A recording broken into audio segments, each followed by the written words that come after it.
If you've been walking every single day, doing everything right, and yet your knees still ache by evening, or your lower back tightens up the moment you sit down after your walk, I need you to hear this. Walking is supposed to be the safest exercise there is. That's what we're told, and for the most part that's true. But there's a version of walking, a very common version, that quietly wears down your joints instead of protecting them. And most people never realize it's happening until the damage is already done. Today, I want to walk you through exactly why that happened, and more importantly, what you can do about it, starting with your very next walk. The walking paradox. Here's something that surprises a lot of my patients. Walking, by itself, does very little to strengthen the muscles that actually protect your knees and your spine. Think about it this way. Walking is a low-effort, repetitive motion. Your body is smart. It learns to do it as efficiently as possible. And efficient for your body often means relying on momentum and joint structure rather than muscle strength. Over months and years, this creates a strange situation. You feel like you're being active because you are, but the muscles around your knees and lower back, particularly your glutes and your deep core muscles, can actually grow weaker from disuse in every other part of your day. So when those muscles aren't doing their job, where does the extra load go? Straight into your joint, your knee cartilage, your spinal disc, the very structures that were never designed to absorb thousands of repetitive impacts on their own. This is the walking paradox. The habit that's supposed to protect your joint can end up quietly overloading them instead. Now, in just a few minutes, I'm going to show you a warning sign your body gives you long before any real damage occurs. A sign that almost everyone brushes off as just getting older. But first, let's talk about the 3 hidden mistakes that cause this problem in the first place.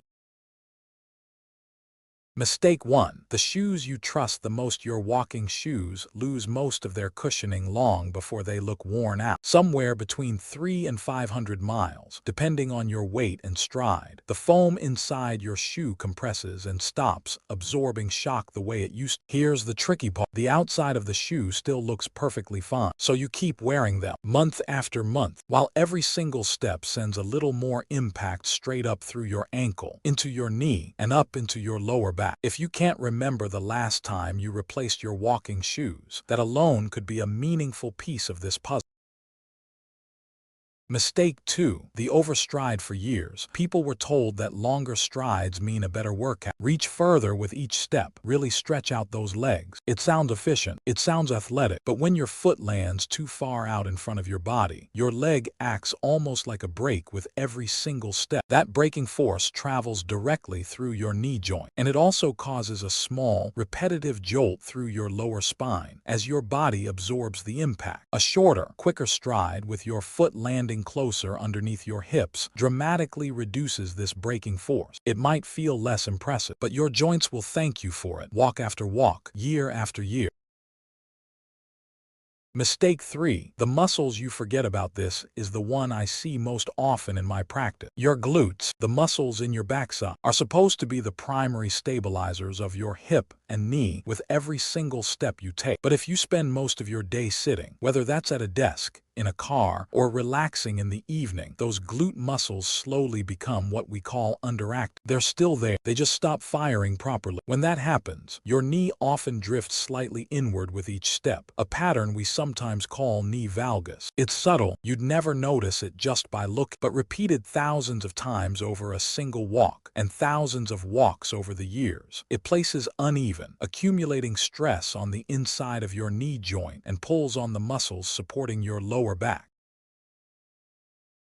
The warning sign almost everyone ignores. Here it is, the sign I promised you earlier. It's not the sharp pain. Sharp pain gets attention right away. The sign that gets ignored almost every time is stiffness that shows up after you've been sitting for a while following your walk. You get up from the couch or from the dinner table, and for those first 10 or 15 steps, your knee or your lower back feels stiff, almost creaky, before it loosens up. Most people wave this off as normal age, and occasionally it can be, but very often this specific pattern, stiffness after rest that fades with movement, is one of the earliest signals that a joint is under more repetitive stress than it can comfortably recover from between walks. Catching this early matters enormously. It's usually the difference between a few simple adjustments now and a much bigger problem 5 or 10 years down the road.